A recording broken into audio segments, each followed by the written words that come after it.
Donald Trump does not care about the lives Jeffrey Epstein destroyed. And at this point, it doesn't even seem like he truly cares that the Epstein scandal and the ongoing cover-up are tearing apart his presidency. As long as the grift continues, Trump believes everything will be fine. But that's where things have finally started to fall apart for him. Epstein is no longer just a political problem. He's now ruining something Trump actually cares about: his birthday spectacle. The self-indulgent celebration Trump lives for is now being overshadowed, disrupted, and effectively derailed by the criminal Epstein cover-up blowing up in his face. We're going to break down exactly how this scandal is finally hitting close to home for our narcissistic, petulant child of a president. But before we do, please take a moment to leave a like on this video, and if you haven't already and you enjoy the work we're doing, hit that subscribe button. It truly helps support the channel. Now, before we get into how Jeffrey Epstein has managed to ruin Donald Trump's birthday plans, which somehow is still not the most embarrassing birthday Trump has ever had thanks to his own incompetence, we need to start with public perception. Because how Americans are viewing Trump on this issue is exactly why this party isn't going to be very fun for him at all. People protested against President Trump as he arrived at the Army-Navy game this weekend. Don't obey illegal orders. No war crimes with my tax dollars. Baltimore says no to tyranny. People today rolled out a huge photo. Look at that. A huge photo of Trump and Jeffrey Epstein rolled out on the lawn on the National Mall just across from the White House. As some iteration of the Epstein files are finally due to be released this week on Friday, and as a new Reuters poll shows that the proportion of Americans who believe that Donald Trump didn't know about Epstein's crimes has fallen now below 20%. Did you know about Epstein? Do you think Trump knew about Epstein's alleged crimes before they were public? No, I'm sure Trump didn't know that. Less than 20% of the public now believes that. I feel like everybody in the national news media is cottoning now to the fact that Trump's approval ratings, not just in general, but on specific issues and all the issues that are most important to him, Trump's approval ratings are just cratering. I feel like the national media is finally sort of figuring that out. You know, that the country, broadly speaking, is really quite sharply against President Trump at this point. That said, I am not sure my brothers and sisters in the national media have quite cottoned to the fact of what that looks like, even in red state local media markets like, say, Tulsa, Oklahoma. We all know and have known for a long time that Donald Trump is in the Epstein files. That fact could not be more obvious. It became even clearer when Pam Bandy accidentally let a photo slip out, the very image we discussed last night. She briefly allowed it to be released, a photo showing Epstein next to a dresser packed with pictures of Donald Trump, with one drawer completely filled with Trump-Epstein photos. That image wasn't an accident. It was the clearest piece of evidence tying Trump directly to Epstein, and it exposed exactly what they've been trying to hide. Almost immediately, Pam Bandy deleted it and removed it entirely from the DOJ website. That action alone tells you everything you need to know about how blatant this cover-up is. Everyone sees it. Everyone understands what's happening. Even Trump's own supporters. The same people he usually assumes will fall in line no matter what. Earlier this year, Trump already embarrassed himself with a birthday spectacle that cost tens of millions of dollars. A military parade no one asked for and no one wanted. Now, Trump has decided to raise the stakes on his absurd birthday theatrics. He recently talked about his plans for the upcoming year at the White House in a clip that is going to age very badly. All of the greatest champions in the world, the UFC fight, they're building an arena in front of the White House, if you can believe it. Then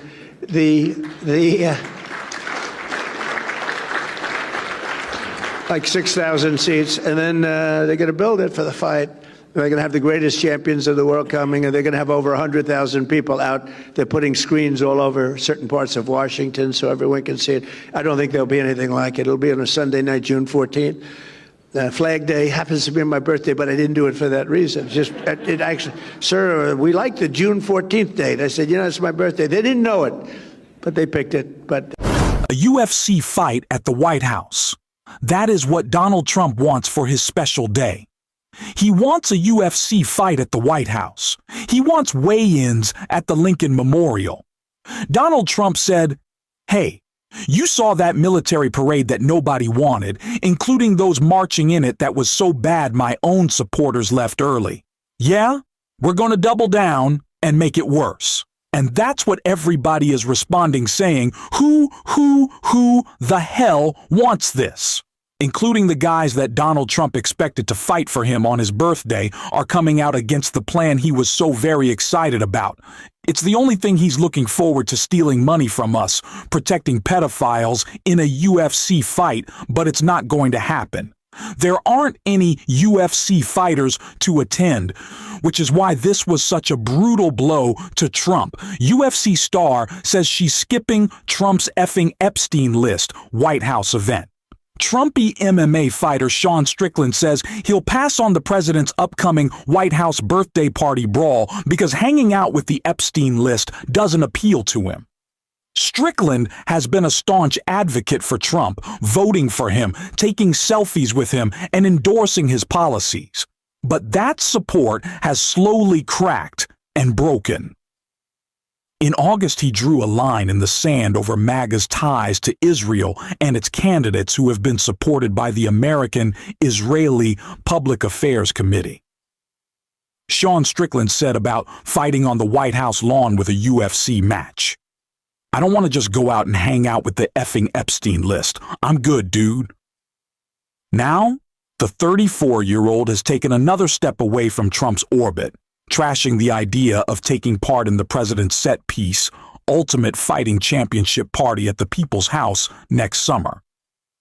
He has mid-workout when the possibility of taking part was brought up, seen in a video posted on Twitter, and of course he responded, "Yeah, I'm good. I'm not going to that." The event is seen as one of Trump's more controversial pet projects, which is really saying something, and it's perceived by a gladiator-type bloodletting event in his honor, with the general public, of course, not allowed in to watch. Donald Trump wants to throw himself a birthday party where no one is invited except his billionaire grifter friends, and somehow he's shocked that the people he expects to fight in his honor aren't exactly excited about being associated with the Epstein list. I genuinely don't know how that doesn't register for him, but this is what he's been looking forward to. A massive birthday spectacle for Donnie. And right now, it's looking more and more like it simply isn't going to happen. Beyond the fact that he's already caused serious damage to the White House, he now wants to make it worse by spending tens of millions of dollars on a fight staged on the White House lawn. It's embarrassing. That alone should be enough to make people stay far away, let alone participate. But honestly, I'm glad we're seeing pushback, even from people who have been hardcore Trump supporters, even cult-like loyalists, saying, "No, I don't want anything to do with the Epstein class."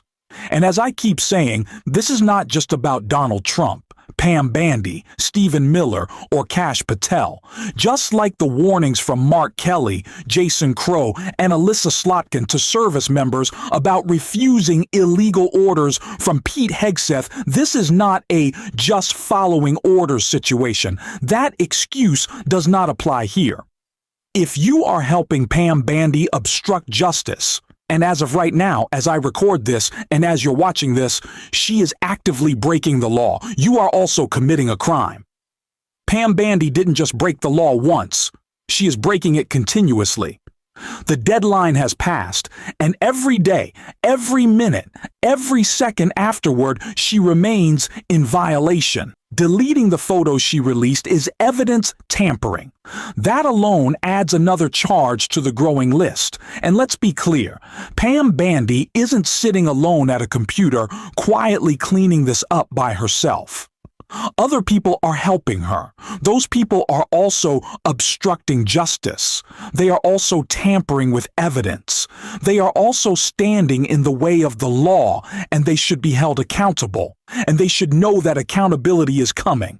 Democrats need to say this clearly and loudly. Robert Garcia certainly is. And as he lays out what comes next, it's very bad news for Donald Trump. Look, let me just begin by saying that the DOJ has had months and months to actually put all these documents together. They've been working on it supposedly since the start of the Trump administration. They were on Pam Bondi's desk. They've been reviewed by Susie Wiles, who has said multiple times that Donald Trump is in them. Pam Bondi herself has been reported that she has told the president how much he's in the Epstein files. They have reviewed, they've had hundreds and hundreds of agents put these documents together. And now what we get is not transparency. And I think maybe Todd Blanche thinks that we're just going to move on to the next day or two and wait for the next batch. Yet he sent us stuff today that is completely redacted. And if he doesn't think that we're going to focus like a hawk and on these documents and analyze what they're actually not telling us, he's crazy. We want to make sure that we protect the survivors and the victims. That is the most important thing. But what else is being redacted? Why are entire transcripts being redacted from the first word to the last? So they're clearly trying to hide something, divert our attention, and ensure that they continue this cover-up. We've had it. The American public deserve transparency. There's an active subpoena. There's a law in place. And Donald Trump and Pam Bondi continue to, in my opinion, cover and lead a massive cover-up on the Epstein files, and people are tired of this corruption. Sorry, Donald? Actually, not sorry at all. Things are clearly not going your way, and your birthday is about to get even worse. The Epstein files are not going away, and neither is the conversation around them. We are going to keep talking about this every single day on this show. And if you want to support that work, as always, hit the subscribe button, leave a like on this video, and if you made it to the end, drop a blue heart in the comments. And until next time, I will see you soon.